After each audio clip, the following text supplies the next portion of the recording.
Hello，大家好，欢迎来到今天的这期节目。我做了一个基本的调查，就是大家经常使用的 AI 智能体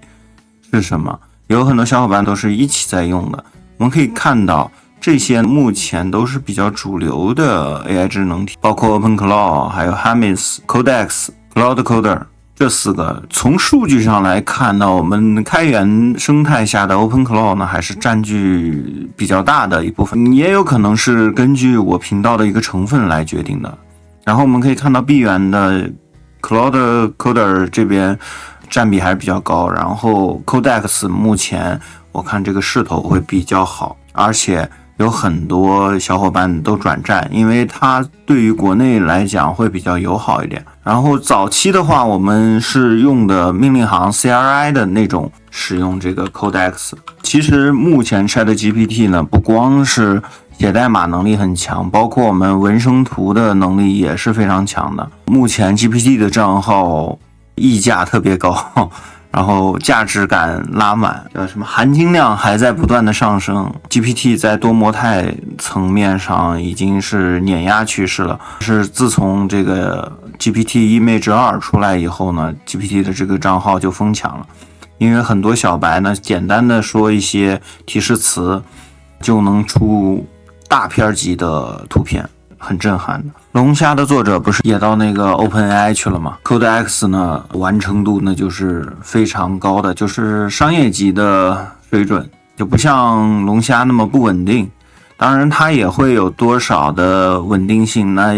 完全取决于网络层面上的一些稳定性。然后这个呢就是 Codex 的一个官网，然后你可以直接下载 Windows 版本。Windows 版本目前做的也还是可以的，当然没有 Mac 那么原生，你们可以直接点击这个进行下载。然后下载好以后呢，就是这样的一个图标，你直接可以双击进行一个安装。它走的是 Windows 自带的商店，装过了就叫更新。然后你可以看到我用这个GPT 生成了很多图片，安装好以后它就基本上可以使用了。你现在跟它说的是可以让它帮我看一下 Z 盘的空间，先试一下它能不能行，这个是非常基础的。你只要登录你的 GPT 的账号，你就可以去这样的去使用。它现在是全账号段都是可以用 Codex 的，不像那个 Cloud 它必须是订阅用户才行。那我建议大家使用一个 Plus 这样的一个订阅，就可以去使用 Codex， 并且很充裕。个人来讲，使用量是没有什么太大问题的。当然，如果你的任务量会比较重，可能5个小时的重置期间，你就可能已经把你的用量用完了，你要等5个小时以后才能再接着去使用。很多大厂目前都是5个小时重置的这样的一个思路，已经成为行业标准了。所以你登录自己账号也行。如果你觉得我有多个账号，我想做中转站，那你当然也可以配置中转站的信息，我可以跟大家分享怎么去配置。如果你走个官方，你这边能看到你剩余量是什么样的。他这边也讲的比较细，5小时1周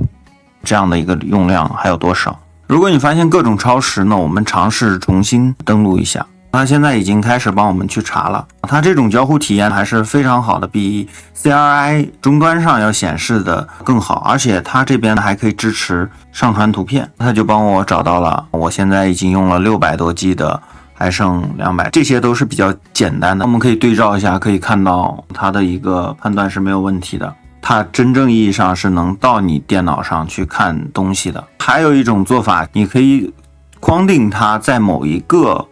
目录文件夹，比方说我有一些工程，我比方说有一个科技 LAN panel， 我把这个锁定进来，它就相当于在这个目录下去创建一个新的对话，我问一下这个是什么项目。我一般的操作都是这样的，其他的你就默认。这边可以调 GPT 5.5， 目前是最高的，你也可以调成超高，智能性会更高一点。我们这边点击让它去确认一下，我问一下这是个什么项目，看它能不能帮我们把本地的项目去处理。当然它不会像 GPT 网页版那种那么迅速，因为它所有的内容都是思考的，这个过程都是要在你本机进行一些操作的去确认的，所以它的速度会很慢。这也就是智能体为什么跟网页版的这种纯聊天的不一样，它是真正能把控你电脑内容的。当然可能还是会有一些超时的问题，这个需要大家用一些其他的网络环境来去弥补，就是让网络变得更加稳定，判断它的一个技术栈。目前看到了一些 HTML、CSS、JS 文件类型，它在过程当中会发现一些问题，它自己会解决，它会总结好以后就会跟我罗列，他说会有系统监控、Docker 管理，还有网站的管理。比较关键的一点，他没看到代码的 API 服务，是因为我们当时没有接专门针对 Linux 的带 Nginx 的一个部署。它这个管理是我目前看是比较清晰的，要比龙虾 Hamis 的那些要清晰。因为龙虾 Hamis 那边它是消息渠道，就类似于 Telegram、微信还有企业微信，这些呈现上还是有一些欠缺的。那如果你在本地用 Codex， 这个就非常方便了。对每个目录进行操作的时候，我就直接在这个目录项目下进行一个对话就可以了，可以让它集中注意力去完成你的项目，而非它在全盘进行搜索，这样来的效率高。那接下来我来跟大家分享一下对接你第三方 API 的，点击退出。好，现在你可以直接用这个 GPT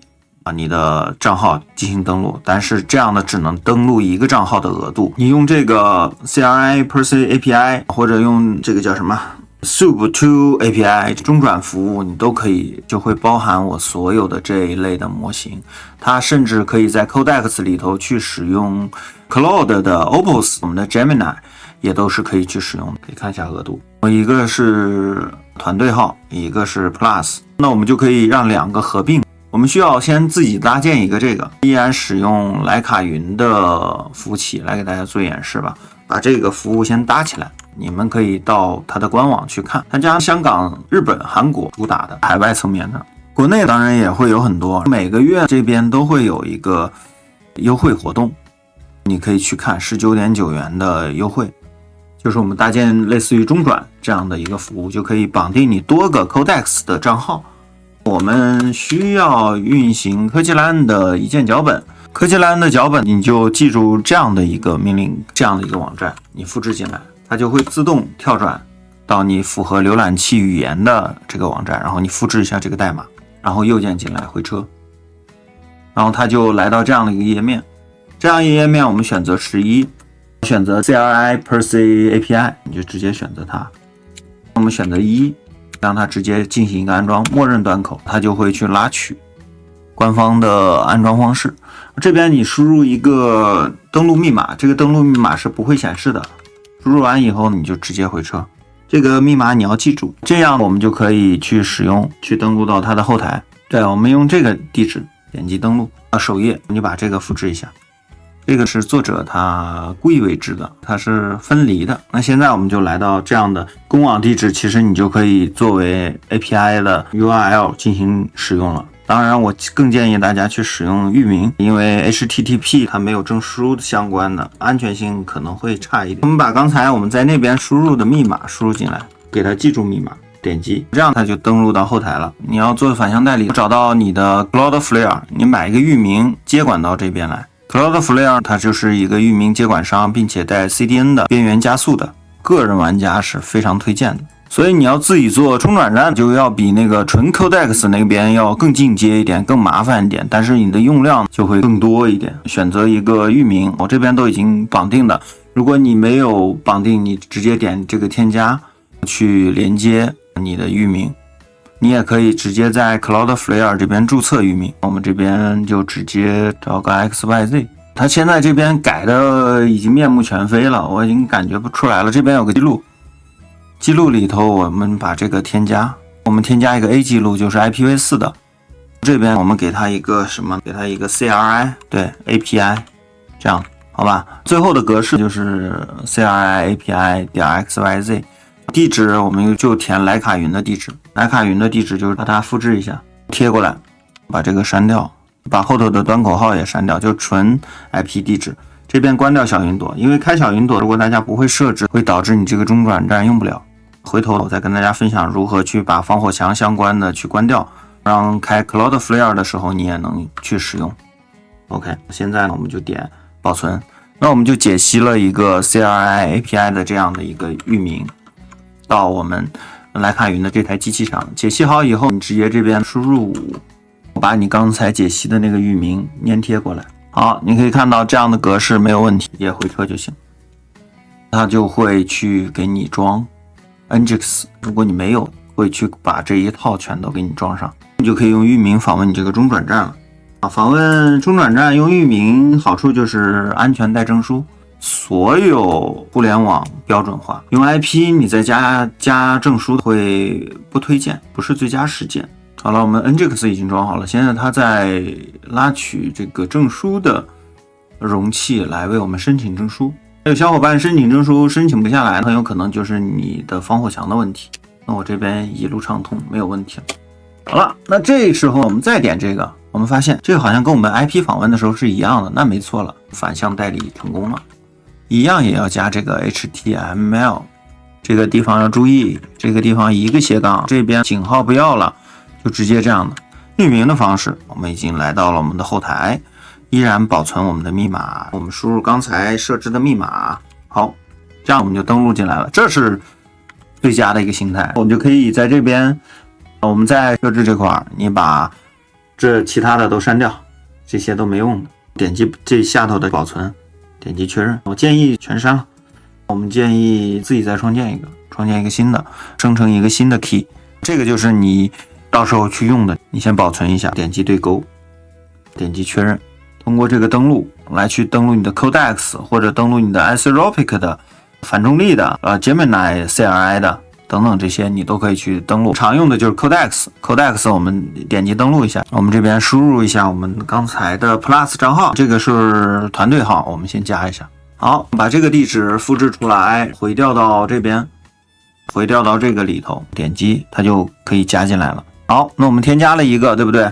我们再添加另外一个，好吧，看一下，同样也会给我们一个反馈地址，我们再把它粘回来。好，这样我们有2个了。我刚才添加的也有可能是普通账号才会遇到解码的情况，这个可以大家进一步反馈给我。我们这边选 Codex， 你这边就可以看到额度了，这个就跟我们刚才一开始的那个网站给的额度是一样的。好了，接下来我们就来对接我们的 Codex。Codex 现在它是需要对接的，对不对？那我们先关掉它，我们回到我们的 Windows 找到我们的用户管理员，就是你常用的，找到我们的 Codex， 这边有个 Codex，